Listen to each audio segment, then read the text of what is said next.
Hello mga idol, please like, share and subscribe for more novel stories to uploads. Diyos ng Digmaan, JC Entertainment. Kabanata 471 hanggang Kabanata 480. Kabanata 471. Pero wala kaming pera ngayon, kaya maghihintay kami ng 2 buwan bago bumili ng bahay, wika ni Selena, na tila pumayag sa ideya ni Jack. Nagbigay ka na ng 20 million bilang bride price kay Mac, kaya wala ka nang ibigay. Ang natira ay birthday gift ni Lolo at ang 10 milyong kabayaran kay Ivan.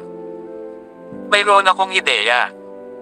Dahil mahusay ang iyong pakikipag-ugnayan kay Miss Tanya, marahil ay maaari mong hilingin sa kanya na ibigay sa iyo ang iyong unang buwang sweldo ng ilang araw ng mas maaga kaysa sa aktwal na araw ng sweldo. Nalutas ang problema, huminto siya sandali. Nahuli sa kanyang pag-iisip bago idinagdag, maghintay hanggang makakuha ka ng isa pang buwang sweldo, pagkatapos ay pupunta tayo at mag-scout para sa mga villa. It's not like hindi tayo pwedeng magstay dito for now. I don't think we can stay here, though. Si Kylie ay walang silid para sa kanyang sarili. At tiyak na hindi mo ako papayagan na hawakan ka. Matatag si Jack sa kanyang desisyon nang magsalita siya, pupunta ako at tingnan kung may angkop na bahay para sa atin kapag may oras ako. Tignan natin pagkatapos nating itutok ang ating mga mata sa isang bagay. Ang iyong trabaho ay medyo libre at madali, ha? Hindi alam ni Selena kung matatawa o maiiyak. Pakiramdam niya ay naging isang medyo irresponsibleng bodyguard si Jack na maagang umaalis sa trabaho kapag may mga personal na gawain. Malamang na walang ibang mga trabaho na kasing dali ng ganito sa mundo. Tahimik na nag-uusap ang mag-asawa. Nakalaunan, nakatulog sila habang lumalalim ang gabi. Kinaumagahan, nagising si Selena at sinabihan ang kanyang asawa na bumangon, natatakot na makita siya ng kanilang anak na babae sa kama. Doon lang niya nagising si Kylie. Mabilis na umalis ang dalawa para gawin ang kani-kanilang mga gawain para sa araw na iyon. Sa ari-arian ng pamilya Drake, si James, Specter, at Tanya ay lubos na natulala sa mga pangyayari kagabi. Mayroong 300 kamag-anak ng Eagle na dumating at bawat isa sa kanila ay makapangyarihang mandirigma sa kanilang sariling karapatan. Isa sa kanila ang naging nangungunang manlalaban ng Eagle Clan. Ang kanyang husay sa pakikipaglaban ay maihahambing sa isang general, ngunit namatay siya sa ilalim ng hindi mailalarawan na kapangyarihan ni Jack.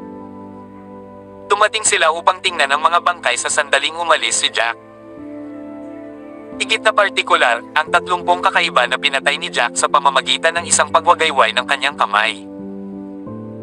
Halos kalahating araw silang naghanap, ngunit nalaman nilang nagkalat ang mga bangkay kung saan-saan.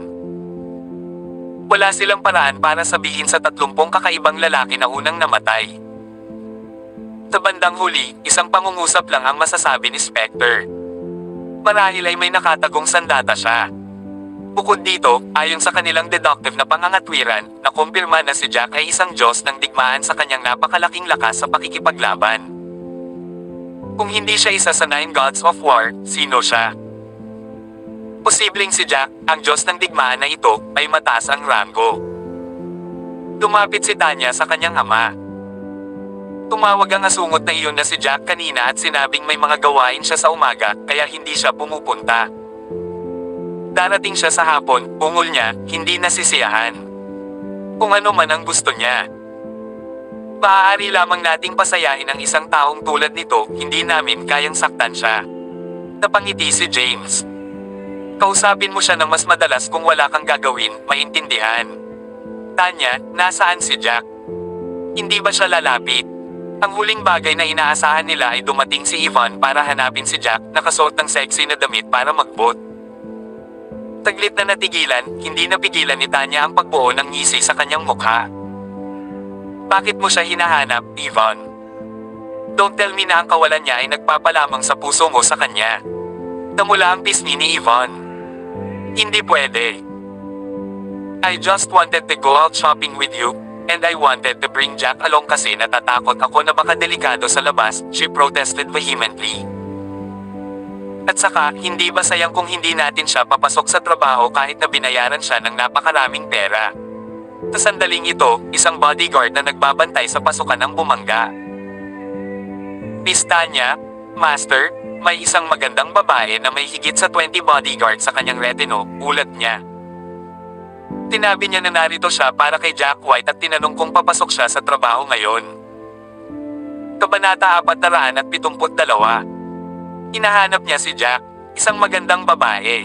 Nagpalitan ng tingin sina Tanya at Yvonne, hindi maintindihan ang iritasyon na kanilang nararanasan. Gaano siya kaganda? Pinindot ni Yvonne. Bakit ang geezer na iyon ay may mga dilag na sumisigaw sa kanya? Nako, napakaganda niya. Paano ko ito ilalagay? Siya ay halos kasing ganda mo, Miss Yvonne, at siya ay nasa ibang antas ng kagandahan, tulad ni Miss Tanya. Ang mga salita ay bumulwak sa mga labi ng bodyguard, tahasan. Ang kanyang isip ay riddled, bagaman. Bakit ang dalawang babaeng ito ay hindi tumutok sa pangunahing issue? Tinanong ng babae kung andito ba si Jack, tapos nakatutok sila sa kagandahan ng babae. Hindi ito beauty pageant. Wala si Jack dito. Malamang sa hapon lang siya dadating. Sabihin mo sa kanila na bumalik muna, dear diretsong wika ni James. Hindi, gusto kong lumabas at tingnan kung sino ang babaeng naghahanap kay Jack. Nagsalita si Tanya pagkatapos niyang isipin iyon. Gusto ko rin siyang makita. Isang kislap ng inggit ang sumiklab sa puso ng dalawang babae. Siya ba ang ideal type ni Jack dahil lang sa kagandahan niya? Kung tutusin, hindi naman katakataka kung may mga babae na naaakit sa iisang lalaki, lalo na noong mabuting lalaki si Jack.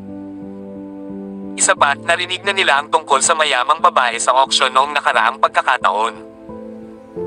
Ipinapalagay nila na, sa isang paraan o iba pa, mayroon siyang relasyon kay Jack.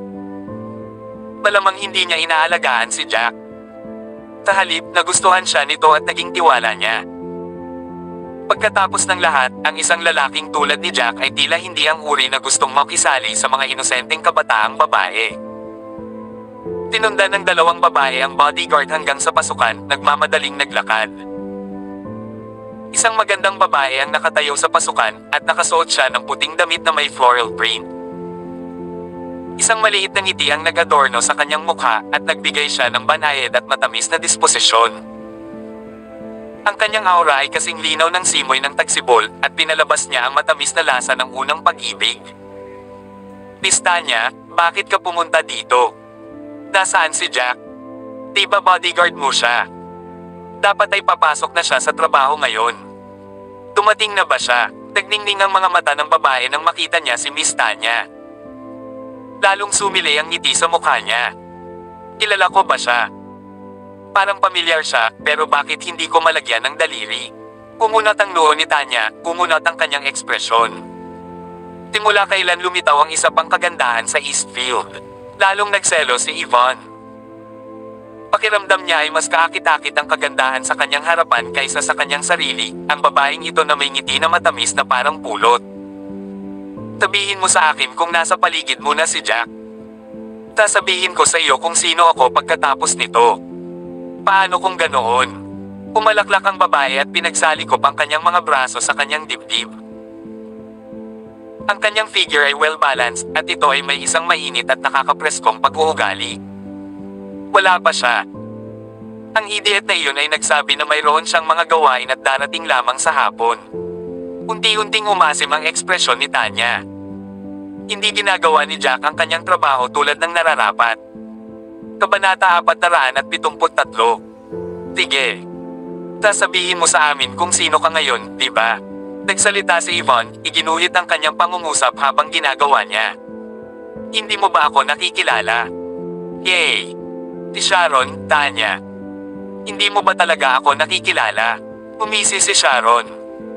I asked Jack to marry me before, pero hindi niya ako sinagot.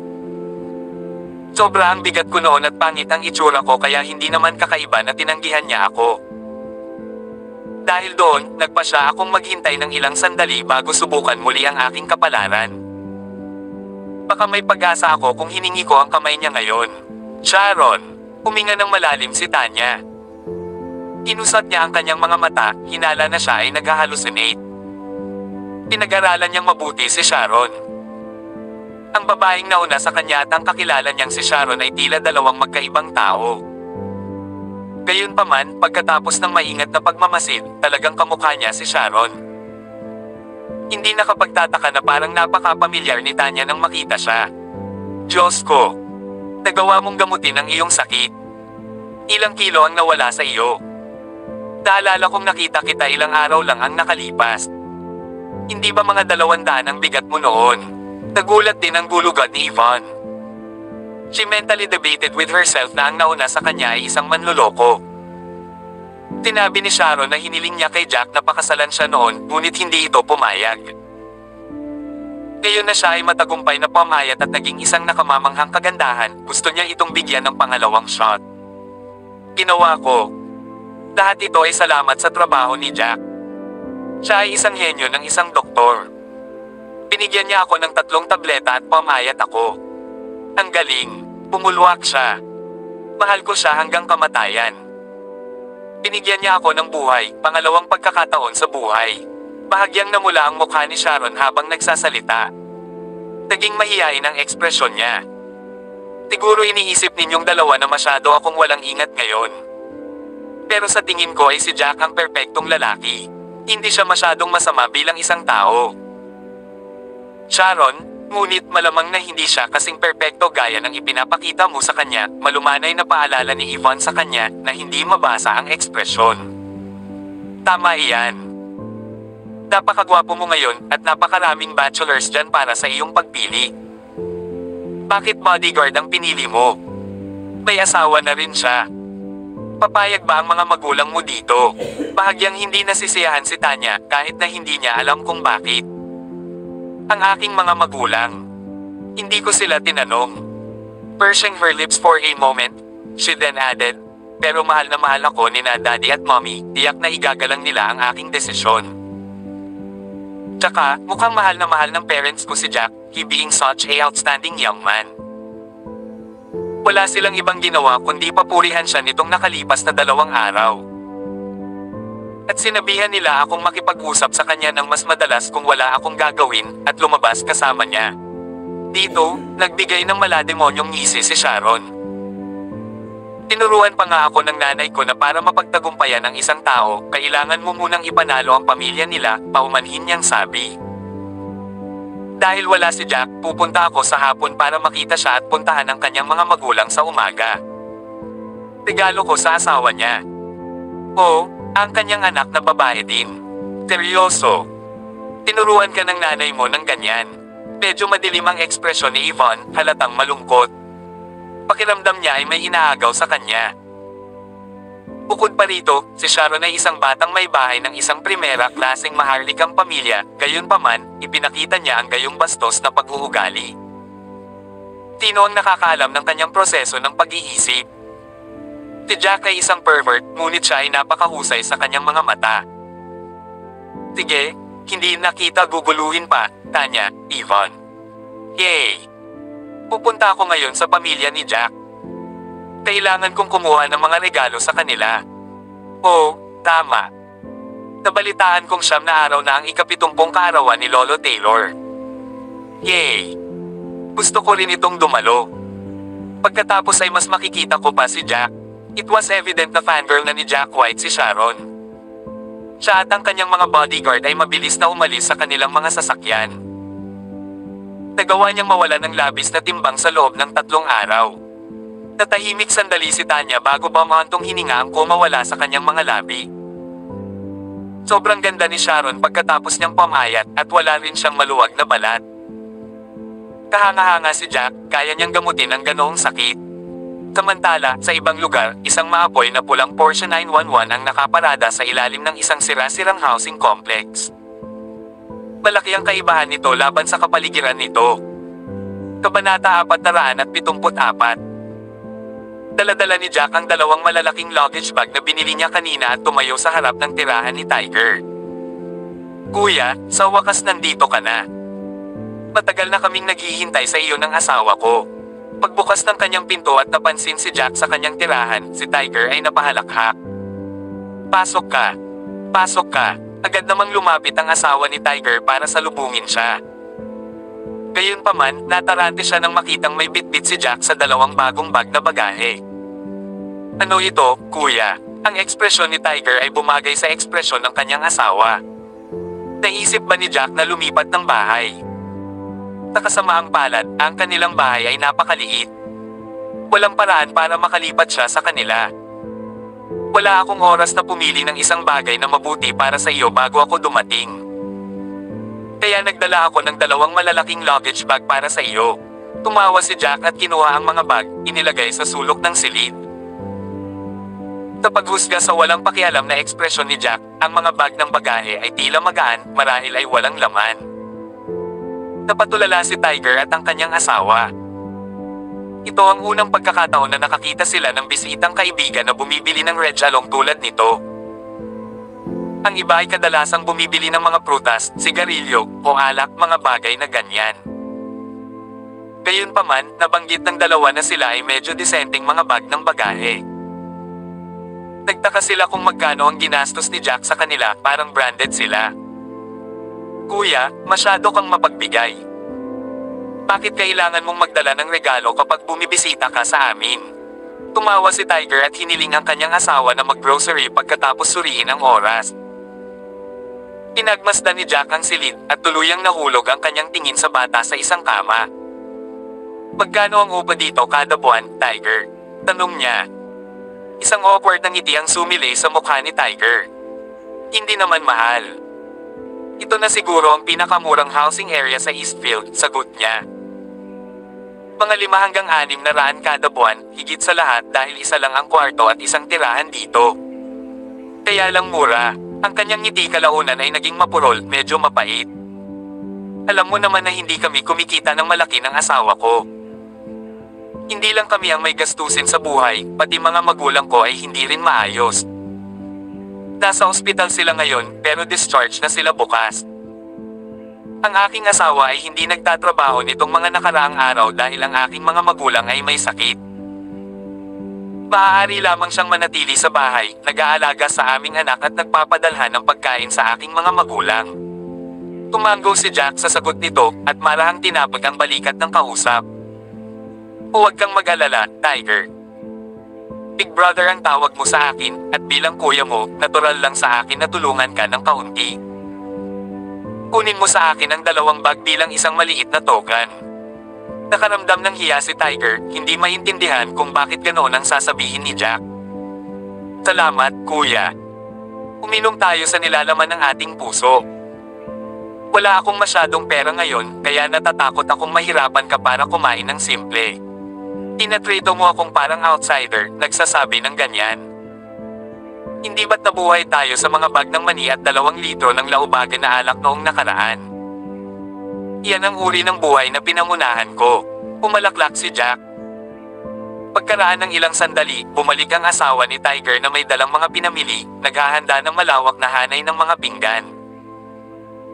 Sumapit ang tanghali at uminom ng alak si Jack kasama si Tiger bago siya umalis sa kanilang tirahan. Masyado akong nagluto, unang nagsalita ang asawa ni Tiger pagkaalis ni Jack sa kanilang simpleng tahanan. Napakaraming tira. Sayang naman. Hindi naman sayang. Walang sayang pagdating sa pagpapakain sa kuya ko. Umiti si Tiger. Makakain pa rin tayo bukas kung hindi natin ito matatapos ngayon. Pinandilatan siya ng kanyang asawa. Totoo, makakain na tayo bukas, pero sobrang init lately. Wala kaming refrigerator. Sayang naman kung hindi natin ito matatapos bukas. Lumipat ang tingin niya sa 2 bag sa sulok. Ang kanyang mga labi ay hindi namamalaya na lumawak sa isang ngisi. Seryoso, ang kuya mo ay matagal ng sundalo kaya hindi na niya alam kung ano ang ireregalo niya. Sino sa lupa ang nagbibigay ng mga bag ng bagahe? At 2, doon. Huwag mo na lang pansinin. Kahit anong ibigay ni kuya ay magandang bagay. Tsaka alam mo naman na branded yun. Ito ay isang representasyon ng kanyang kabaitan. Nakainom si Tigre hanggang sa medyo lasing na siya, ang ngiti sa kanyang mukha ay hindi pangkaraniwang malawak. Nag-aalala ako na siya ay namatay sa larangan ng digmaan. Nakakaganang loob na buhay pa siya. Tumawa lang ang asawa niya bilang sagot. Dumapit siya at dadalhin na sana ang 2 bag na walang laman sa kwarto nila. Kabanata 475. Sa kanyang pagsisikap na buhatin ang mga bag, nalaman ng asawa ni Tiger na ang mga bag na, sa katunayan, ay mabigat. Hindi niya mayangat ang mga ito dahil kaunting lakas lang ang ginamit niya. Bakit ang bigat? Tila ay bagong-bago. May something ba sa loob? Nagsalubong ang kilay ng babae, nagtataka ang ekspresyon. Nayanig si Tiger sa realisasyon nang marinig niya ito. Umangon siya at sinampal ang sariling ulo. Tinabi ito ni Kuya. Tinatawag mo akong kuya, at bilang kuya mo, natural lang na tulungan kita ng kaunti. Tumugod siya at inilapag ang mga bag ng bagahe sa lupa. Pinuksan ng tigre ang isa. Sa sandaling buksan niya ang isang bag, halos lumabas na ang kulay pula ng mga tala mula sa bag. Napakaraming bagay na halos hindi kayang hawakan ng bag ang lahat. Diyos ko! Napakaraming pera. Hindi pa ako nakakita ng ganito kalaking pera sa buong buhay ko. Ang kanyang asawa ay nakatitig sa mga luggage bag, gulat na gulat. Pinuksan ni Tiger ang kabilang bag. Katulad ng ibang bag, napuno ito ng mga balumbon ng pulang tala na pinupuno ang kabuuan nito. Kuya, ito. Kailan ka pa naging mayaman? Bakit mo kami binibigyan ng napakaraming pera? Umupo si Tiger sa sahig, nakatingin sa dalawang bag na nasa harapan niya. Siya ay ganap na natulala. Ang ganitong kalaking pera ay sapat na para panghabang buhay natin, di ba, Tigre? Makakabili tayo ng bahay, kotse, at marami pa tayong natitira. Napalunok ang kanyang asawa, tumugon lamang pagkatapos ng mahabang paghinto. Mav, siguradong sapat na. At tinatanong ko kung bakit kakaiba ang kinikilos ng lalaking iyon, binibigyan kami ng 2 bag ng bagahe. Cash pala ang lahat sa loob ng 2 bag na ito. Siguro nakipagdebate siya laban sa pagbibigay sa akin ng credit card, alam niyang hindi ko matatanggap. Kaya niya ginawa ito. Labis na naantig si Tiger kaya nahirapan siyang bumuo ng magkakaugnay na mga pangungusap. Si Jack ay masyadong mapagbigay sa kanya at sa kanyang pamilya. Hindi na tayo kakain ng instant noodles sa mga susunod na araw, di ba, dear? Nakangiti ang kanyang asawa, namumuo sa kanyang kalooban ang kaligayahan. Hindi kami. Ano ba, umalis na lang tayo sa trabaho natin bukas at bumili ng bahay. Magkakaroon tayo ng maayos na tirahan kapag nakalabas na sina mama at papa sa ospital. At pagkatapos naming makakuha ng bahay, kukuha kami ng kotse. Makakapagbukas pa tayo ng sarili nating negosyo sa pagkain. Sabi ni Tiger, sobrang excited. Nang umalis sa tirahan ni Tiger, nagmaneho si Jack patungo sa tirahan ng pamilya Drake, handang pumasok sa trabaho. Hindi niya alam, gayunpaman, na dumating sa kanyang bahay ang isang magandang dalaga na may kasamang mga bodyguard. Hello po, tito, auntie. Yay! Nandito na naman ako, nakangiting bati ni Sharon. Miss, ikaw si, kumunat ang noo ni Fiona. Hindi niya naalalang nakasama siya sa isang mayamang tagapagmana. Ako ito. Paanong hindi mo ako makikilala ng ganoon kabilis? Si Sharon naman, sagot ni Sharon. Tingnan mo ako. Napakabisa ng mga table task. Matagumpay akong nawala ng timbang. At tinuruan ko ng magandang aral ang babaeng nagtangkang sumabotahe sa akin kahapon. Mas mabuti na ang pakiramdam ko ngayon. Napangiti si Sharon. Miss Sharon, ikaw ba talaga yan? Diyos ko. Why? Napakaganda mo. Natigilan si Fiona. Ako, naririto ako para bisitahin kayong lahat. Namula ang pisngi ni Sharon. Pagkatapos, idinagdag niya, at narito ako para hingin ang kamay ni Jack. Kabanata 476. Hindi nasiyahan ang ekspresyon ni Joanne pagkatapos niyang marinig ito. Napangiti siya nang sumagot, hindi ba nangako ka na hindi mo nahihilingin ang kamay ni Jack sa huling pagkakataon, Miss Sharon? Naging awkward ang ekspresyon ni Sharon. Ako, hindi ako maganda noon, so it was only to be expected na tatanggihan ako ni Jack. Ngayon, mas maganda ako, at si Jack ay napakahusay na tao, kaya gusto kong bigyan ito ng isa pang pagkakataon. Nagsimulang makaramdam ng inis si Joanne. Pinasasalamatan ko ang iyong pagmamahal kay Jack, Miss Sharon, ngunit mas naiintindihan ko ang karakter ng aking anak, nakangiting sabi niya. Matigas ang ulo niya at straight-laced. Kaya naman kapag sinabihan kanyang hindi kanya gusto, malamang na hindi mo siya makukumbansi kahit sinubukan mo pa. I suggest na hayaan mo na, Miss Sharon. Alam ko po ito, Auntie, pero gusto ko pa ring subukan. Hindi ako magsisisi pagkatapos kong subukan. Umiti si Sharon at pumalakpak. Dumapit ang ilan sa mga bodyguard niya at bitbit ang mga red along binili niya. Hindi ko alam kung ano ang bibilhin para sa lahat, kaya nagbibigay ako ng jade para sa bawat tao dito. Sana ay ayon sa gusto mo. Dahil bata pa si Kylie, binili ko lang siya ng ilang manika. Nakangiting komento ni Sharon. Diyos ko, may isa rin para sa akin. Kinuha ni Zina ang lacquered box sa tuwa at pinagmasdan ang jade sa loob. Kapansin-pansin ang kulay ng jade na ito, Miss Sharon. Tiyak na naging mahal ito. Wala ni isa man sa mga jade na ito ang pinili ng ating young miss para sa iyo na mas mababa sa $1,000,000. Ang mga ito ay napakagandang jades. Sagot agad ng isa sa mga bodyguard. Mahal kaya? Ay nako. Miss Sharon, masyado kang mapagbigay. Sobrang naantig si Zina. Hanggat ang isa ay nauugnay sa mayayaman, palagi silang mag-aani ng ilang mga benepisyo. Hindi niya inaasahan na ang pananatili sa tabi ni Ben ay magdadala sa kanya sa kanyang paghihirap. Paano natin matatanggap ito? Ang mukha ni Fiona ay todong ngiti, namumulaklak sa kaligayahan ng kanyang puso. Bakit hindi pwede, Auntie? This is nothing if I marry Jack. At kung gagawin ko talaga, magiging pamilya tayo. Papayag akong maging pangalawang asawa. Hindi na kailangang maging masyadong calculative sa pamilya. Umiti si Sharon at humihingi ng paumanhin, pero umaasa ako na makukumbansi mo si Jack, Auntie. Hindi ako nagmamadali tungkol dito, kaya take your time. Kaya kung magsimula sa pagiging magkaibigan lang. Sana manahimik na lang kayo tungkol dito at payuhan siya kapag may oras kayo. Sino ang nakakaalam? Baka magbago lang isip niya. Paano sila tatanggi pagkatapos nilang matanggap ang napakagandang mga regalo? Higit pa rito, kung si Miss Sharon ay tunay na naging pangalawang asawa ni Jack, si Fiona na mismo ang makikibahagi sa kaligayahan at may pera na panggastos. Mabilis niyang pinakilala ang kanyang paninindigan.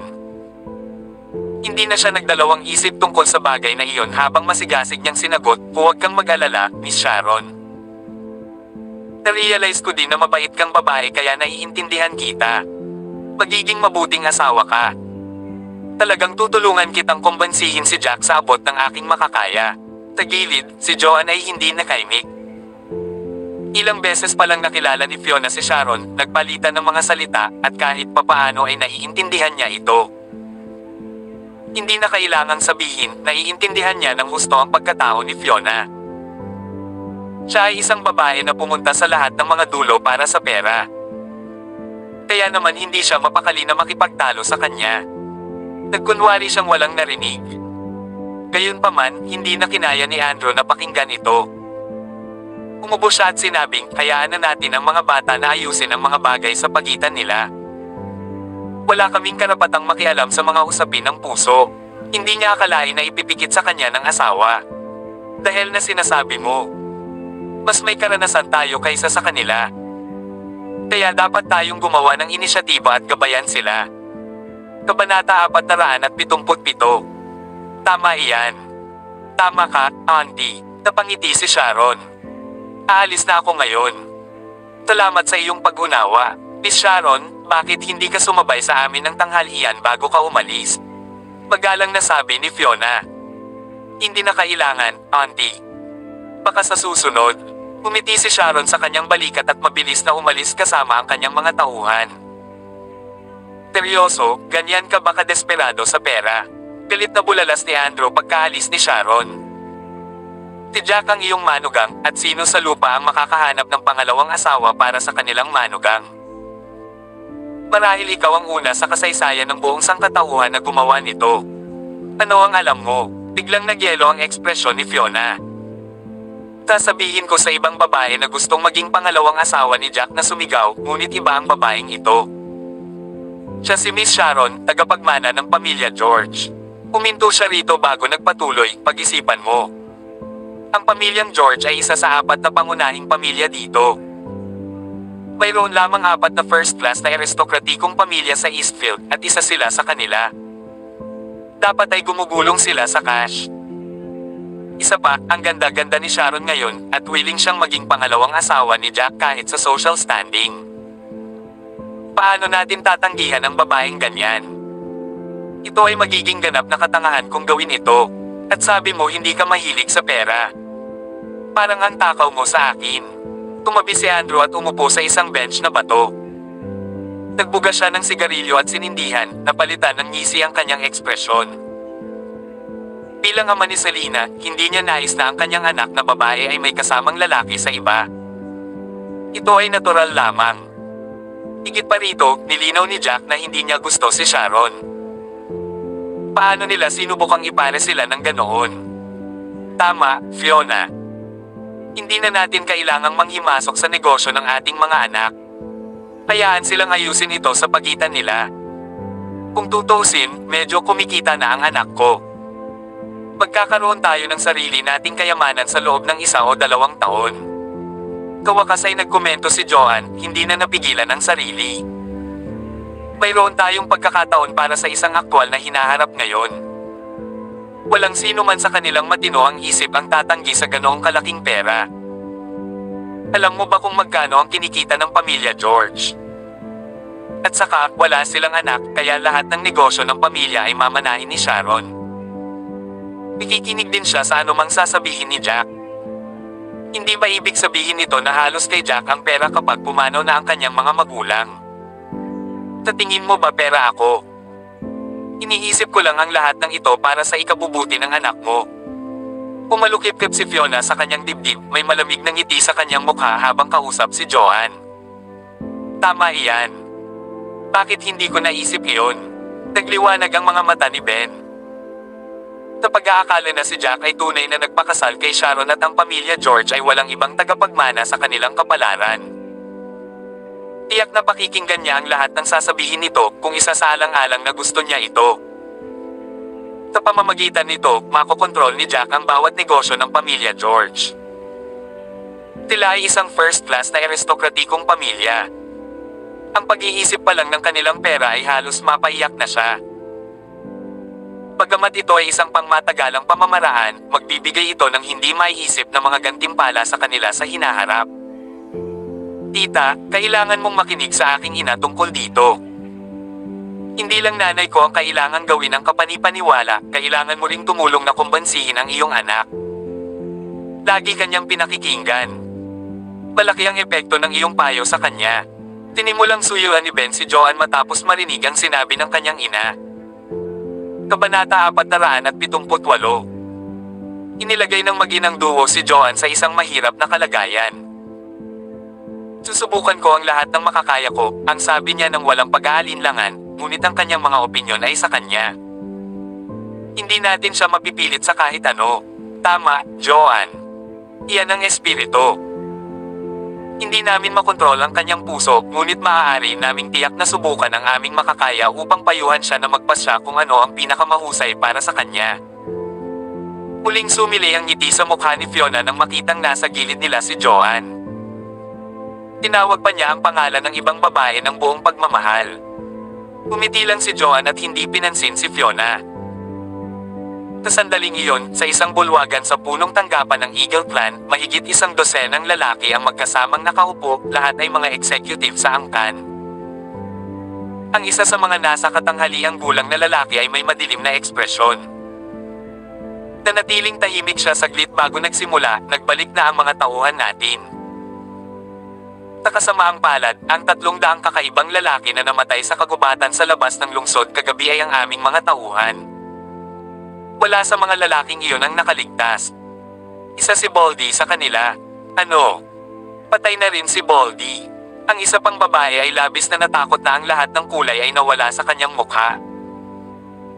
Siya rin ay isang bihasang manlalaban at siya, kasama ni Baldy at 2 pang matatanda, ang nagtayo ng Eagle Clan sa kasalukuyang taas nito. Sila ang kilalang 4 fighters ng Eagle Clan. Napakalakas ng 4. Ang Eagle Clan ay kumilos ng higit na walang pakundangan kumpara sa ibang mga angkan dahil sa 4 na ito. Hanggat nasa angkan ng 4, walang makakapigil sa kanila. Nagpalitan ng tingin ang dalawa pang matatanda, ang kanilang mga titig ay puno ng parehong bigat. Sino te? Sino kaya ang malakas? Huwag mong sabihin sa akin na nasaktan ng ating mga tauhan ang isa sa makapangyarihang hari ng digmaan. Ang isa sa mga matatanda ay nagtaka pagkatapos niyang isipin ito. Ganyan dapat. Tanging isang hari ng digmaan ang magiging sapat na makapangyarihan upang talunin si Baldy at ang 300 sa ating mga tauhan. Pagkatapos ng lahat, ang kalaban ay isang solong tao, hindi isang grupo ng mga tao. Tumanggo ang isa pang matanda. Imposibleng maipaghiganti natin ang ating mga tauhan kung ang isang hari ng digmaan ay tunay na kasangkot dito. Maswerte tayo kung hindi siya kumakatok sa pinto natin. Sumang-ayon lamang ang pinuno ng Eagle Clan, tumatango-tango habang ginagawa niya. Maaaring ganoon talaga. Ang hari ng digmaan na ito ay maaaring magkaroon ng maraming tapat na kampon. Madali nilang wawakasan ang Eagle Clan sa sandaling mag-utos siya.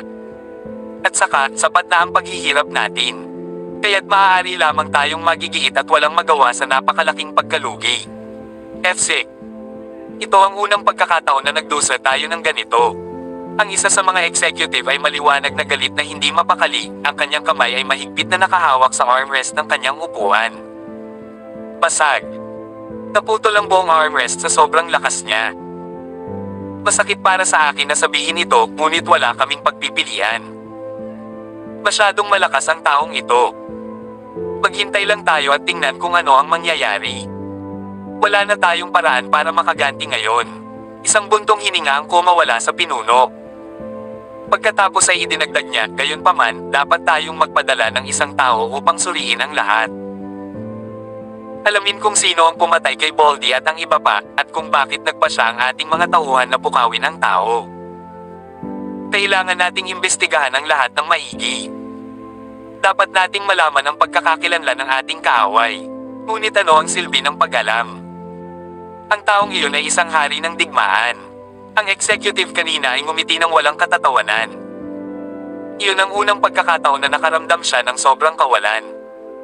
Lagi nang mas mabuting malaman kaysa manatiling mangmang. Kung makakasakit siya ng isang tao sa hinaharap at may makakaagaw sa kanya, maaari tayong makipagtulungan sa kanila at puksin siya. Hindi man lang tayo magkakaroon ng pagkakataong maghiganti kung wala tayong alam. Matigas na nagsalita ang pinuno ng angkan, halata sa kanyang tono ang pagpapatawad. Nadama ng kanyang mga tagapakinig na ito ay naging makabuluhan sa kanila pagkatapos nilang marinig ito, at ipinadala nila ang kanilang mga tauhan upang magsagawa ng mga pagsisiyasat. Tiyak na hindi mahirap alamin ang katotohanan. Kung tutuusin, napakaraming lalaki ang lumabas noong gabing iyon. Siyempre, gustong malaman ng mga hindi sumunod sa laban kung bakit nangyari ang laban. Kaya naman kailangan lang nila ng 3 araw para malaman ang lahat. Samantala, nakarating na si Jack sa tirahan ng pamilya Drake. Kabanata 479. Oh, sa wakas papasok ka na sa trabaho. Tayang naman at na-miss mo ang morning drama. Tinatanya at Yvonne, ang huli ay humihigop ng kape, nagkataong nasa sala nang dumating si Jack. Nagsalita ang una sa maasim na tono. Drama sa umaga. Sabihin mo sa akin. Nagtataka, pumunta si Jack sa sofa at umupo. Isang magandang dalaga ang pumunta sa iyo. Tinabi niya na gusto kanya at gusto kanyang pakasalan. Umisi si Yvonne. Alam kong napakasaya mo sa loob. Isang magandang dalaga. WHO. Taglit na nagulat si Jack bago siya sumagot, sa tingin ko ang mga dilaglang na kilala ko ay kayong dalawa ng asawa ko. Oo, tama, at ang Diyosa ng digmaan, si Lana. Gayunpaman, tiyak na hindi siya alinman sa iyo, at tiyak na hindi siya si Lana. Ang aking asawa ay ikinasal na sa akin. Kaya't sino kaya ito? Sharon George. Hindi mo ba siya tinulungang pamayat? Ngayong matagumpay na siyang pamayat, mas maganda siya ngayon. Isang mapait na ngiti ang ibinigay ni Tanya. Siya. Ang mga tampok ni Jack ay nabaluktot sa isang hindi nababasang ekspresyon nang marinig niya ang dalawang salitang iyon, pangalan ng babae. Dapat sumuko na lang siya. Nasabi ko na sa kanya noon na hindi ko siya gusto. At nangako siya sa akin na hindi na niya ako guguluhin kung matagumpay siyang pamayat. Sa hindi malamang dahilan, lumukso sa tuwa sina Tanya at Ivan nang marinig nila ang kanyang mga salita. Still rather unconvinced, Ivan continued, "Hindi mo gusto ang version niya bago siya pamayat, no? Maghintay hanggang makita mo siya ngayon. Baka ma-nosebleed ka lang. Nagdugo ng ilong. Pinipilit mo lang ngayon." Umalaklak si Jack. Napakaganda niya ngayon, at ang ganda-ganda niya. Nagbibigay siya ng aura ng sariwang simoy ng tagsibol. Parang siya ang first love mo. Ang mga salita ay nag-iwan kay Ivan sa kanyang panloob na pakikibaka sa pagpili ng mga salita. Iyan ang kanyang negosyo, hindi ko naman siya magugustuhan. Wala akong nararamdaman para sa kanya. Nagkibit balikat si Jack. Naglabas siya ng sigarilyo at sinimulan itong hihit, hindi nagmamadali ang kanyang mukha. "Why? Hindi mo gusto ang type niya?" Tanong ni Tanya na sumasayaw ang puso sa tuwa. "Masaya ako sa asawa ko." Ang isang pangungusap na iyon ay bumagsak sa puso ng mga babae sa isang iglap. Talaga bang hindi interesado ang taong ito sa magagandang babae? Jack, nasaan ka?" Isang pamilyar na boses ang narinig sa sandaling ito, sa isang medyo hindi inaasahang sandali noon. Lumapit si Sharon at ang kanyang entourage na mahigit 100 bodyguards, hinahanap si Jack. Nang makita niya siya, nagningning ang mga mata niya at namula ang pisngi. Tinanong ko ang mga bodyguard, at sinabi nila sa akin na kara-rating mo lang. Nandito ka na, sa wakas. Medyo nagulat si Jack, bagamat hindi masyado, nang makita ang hitsura niya. Hindi masama. Tulad ng hinulaan ko, mayroon kang magagandang katangian. Ang ganda mo talaga kapag pamayat ka. Talaga. Sa tingin mo maganda ako. Nang marinig ang mga salitang iyon, nag-ipon siya ng lakas ng loob na lumapit kay Jack at lumuhad sa kondanggen nito. Pinulupot niya ang kanyang mga braso sa kanyang leeg. "Kung gayon sa tingin mo ba ay kaakit-akit ako?" Kabanata 480. Napuno ng halimuyak ng kanyang pabango ang kanyang ilong. Nakaupo sa kondanggen ni Jack ang isang malambot at hubog na katawan. Pumilis ang tibok ng puso ni Jack sa biglang katapangan. Kung tutuusin, siya ay isang binata na puno ng sigla. Kahit na siya ay isang sundalo, hindi niya mapigilan ang kanyang damdamin kapag may nangyaring ganito. Gayunpaman, mabilis niyang tinulak si Sharon palayo sa kanya. "Anong ginagawa mo? Paano ka naging walang hiyang babae?" Kasing pula ng kamatis ang mukha ni Sharon, pero ngumiti siya kahit na nagngangalit si Jack. Siya'y ngumiti. "Hindi ako walang hiya, ganito lang ako kaprangka kasi gusto kita," she said bashfully. Walang ibang lalaking nakapansin sa akin ng ganito. Hindi nakaimik si Jack. Sa larangan ng digmaan, mayroon siyang 1,000 iba't ibang paraan ng pagpatay sa kaaway, kasing dali ng paghinga. Gayunpaman, hindi niya alam kung ano ang gagawin kapag kaharap ang mga babae, lalo na ang babaeng kasing tapang niya. Nanatili pa rin siya sa isang parang batong ekspresyon. "Miss Sharon, huwag mong kalimutan ang pangako natin noon. Hindi mo na lang babalikan ang salita mo bilang young mistress ng George family, understand?" Taglit na natigilan si Sharon, nagdududa at humihingi ng tawad. Iniyuko niya ang kanyang ulo. Siyempre hindi ako makakapantay sa iyo noon, sa hitsura ko, she peashly said. Pero sa hitsura ko ngayon, I think I can match up to you, no? Napapikit si Jack. Hindi siya makapaniwala sa anumang sinabi ng babaeng ito, nagpalitan siya ng mga mukha ng mas mabilis kaysa sa maaaring ibuklat ng isa ang isang pahina. Nagdilim ang kanyang ekspresyon, hindi kinikilala ang sinabi ni Sharon. "So, sa tingin mo ba maganda ako ngayon?" Tanong niya sa mahinang boses. Tumingin si Jack sa kanya. "Ikaw ay. Pero, may asawa na ako. Ayokong gumawa ng kahit ano para pagtaksilan siya. Humanap ka ng iba. Magiging madali na para sa iyo na makahanap ng boyfriend ngayon." Hindi niya inaasahan na ang mga labi ni Sharon ay pumulupot sa isang matamis na ngiti. "Kontento na ako na sa tingin mo maganda ako. Para sa akin, ikaw ang pinakakahanga-hangang lalaki na nakilala ko." Hindi man lang ako mapakali na tumingin sa ibang lalaki. Dito, puminto sandali si Sharon bago nagpatuloy, "Huwag kang mag-alala, hindi kita pipilitin. Alam ko na ang panalo na pilit ay isang mapait na tagumpay. Magkaibigan muna tayo. Hindi ako nagmamadali. Kaya natin itong dahan-dahan. Bata pa naman ako eh. Hindi alam ni Jack kung matatawa o maiyak. Pwede tayong maging magkaibigan, ngunit huwag mangarap na maging iba pa. Nag-freeze ang mga dila ni Tanya at Yvonne sa kanilang pwesto habang pinagmamasdan ng dalawa, napakadirekta nila. Ang isa sa kanila ay direktang nagpahayag ng kanyang pag-ibig, ang isa ay tahasang tinanggihan siya. Kailan pa naging diretso ang mga usapin ng puso? Gayunpaman, kailangan nilang ibigay ito kay Jack, kapansin-pansin ang lakas ng loob ng lalaki. Marami pang lalaki ang nadudugo sa ilong na nakatingin kay Sharon, ngunit madali niya itong tinanggihan. At saka, ngayon lang nakasandal si Sharon sa kondongan ni Jack. Tinong matinong tao ang makakapidyo sa sarili kapag naligay sa ganitong sitwasyon. Madali siyang tinulak ni Jack sa huli. Huwag kang magmadali. Walang nagmamadali. Tino ang nakakaalam. Baka sakaling makita mo ang good side ko pagkaraan ng mahabang panahon na makisalamuha sa akin, at baka sakaling tanggapin mo ako. Dapat tingin si Sharon kay Jack. Siya ay may isang mahiyain ekspresyon, halatang na head over heels siya para sa kanya. Talaga bang mabait ang lalaking iyon? Hindi na kinaya ni Yvonne at Tanya na panoorin ito. Ibinahagi nila ang isang karaniwang pag-iisip. Masyadong malayo ang mararating ni Sharon. Sige.